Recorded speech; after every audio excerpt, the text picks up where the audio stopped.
우리는 살아 숨쉬는 하나님의 성전이다. 17번째 시간을 성령의 인도함 가운데서 시작하도록 하겠습니다. 큰 물건이 작은 주머니에 절대로 들어갈 수가 없습니다. 하물며 우주보다 크신 하나님이 미물보다 못한 우리 속에 들어오신다는 것은 너무나 엄청난 신비입니다. 오늘 본문의 말씀은 성경 중에서 가장 신비로운 말씀입니다. 너희가 하나님의 성전인 것과 하나님의 영이 너희 안에 거하심을 알지 못하느냐 이 말입니다. 우리의 슬픔, 우리의 고난, 우리의 두려움이 아무리 커도 하나님이 우리 속으로 들어오시어 사시면 그것은 아무것도 아닙니다. 설리반의 생애와 헬렌 켈레의 생애가 우리에게 그 얘기를 들려주고 있습니다. 주님은 너는 나를 누구라고 하느냐고 질문합니다. 주는 그리스도시요 살아계신 하나님의 아들입니다라고 마태복음 16장 15절에 고백합니다. 이때 주님은 말씀합니다. 이를 알게 한 이는 혈육이 아니요 오직 하늘에 계신 내 아버지가 너희에게 그것을 알겠다고 말씀하십니다. 왜요? 알게 하신 이가 하나님이 아니고 아버지라고 하셨을까요? 아버지만이 자기 자식을 알기 때문에 하나님이라고 하지 않고 이를 알게 한 이는 혈육이 아니요 하늘에 계신 내 아버지라고 말씀하신 것입니다. 반석 위에 내 집을 짓겠다고 선언하시면서 그 집을 열고 닫을 수 있는 열쇠를 주시겠다고 약속하시면서 반석 위에 내 집을 지으라고 하지 않으셨습니까? 그러나 베드로는 주님의 공생 기간 동안 결코 반석의 삶을 살지를 못했습니다.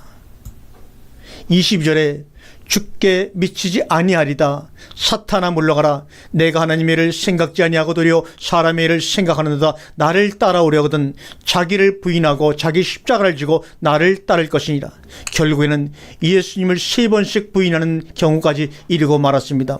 반석 위에 내가 스스로 당신이 거하실 집을 짓겠다는 잘못된 고백으로 인하여 베드로는 실패하고 말았습니다. 반석은 예수님에게만 해당되는 말인데 고로 너와 내가 하나가 될 때 거기에 내가 거주할 집을 짓겠다는 말씀을 하고 있는 것입니다. 우리가 반석이 아니라 반석 대신 예수 그리스도 하나가 될 때 그 반석 위에 아름다운 주님과 함께 거하는 성전이 지어져 가는 것입니다.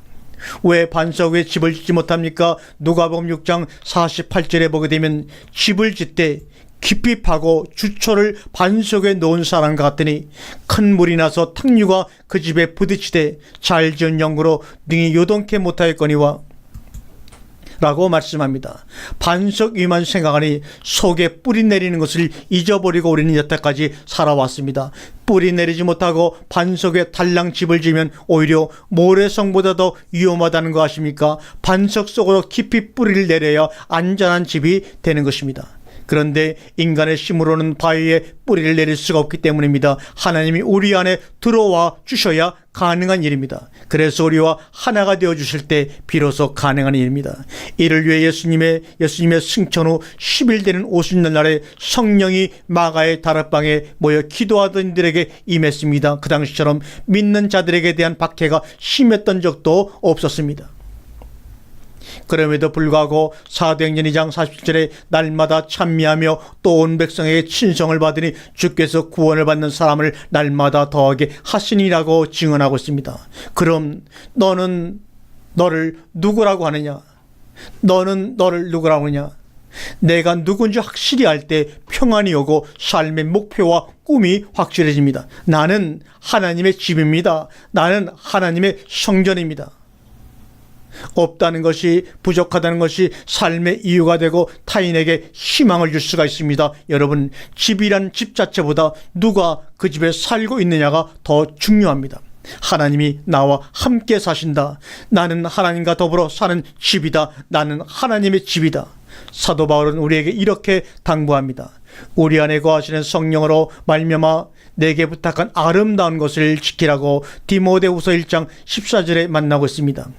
여러분과 제 신앙을 지키시기 바랍니다. 신앙을 지킨다는 말은 무슨 말입니까? 하나님과 만나는 것이 예배입니다. 하나님과 함께 일하라. 이것은 뭡니까? 땅을 경작하는 것입니다.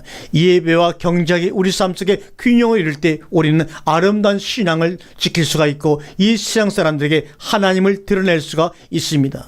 소명을 지키는 보케이션은 이것은 뭡니까? 직업입니다. 하나님의 부르심이 바로 우리의 참된 직업입니다. 로마서 8장 16절에 성령이 친히 우리 영과 더불어 우리가 하나님의 자녀인 것을 증거하시나니, 오늘 이 시간에도 쉼없이 하나님의 성령이 여러분의 영과 더불어 여러분이 가는 곳마다 하나님의 자녀인 것을 증거해 주실 것임을 믿고 감사하며 소망을 가지고 승리하시는 여러분 되기를 주님의 이름으로 축원합니다. 아멘.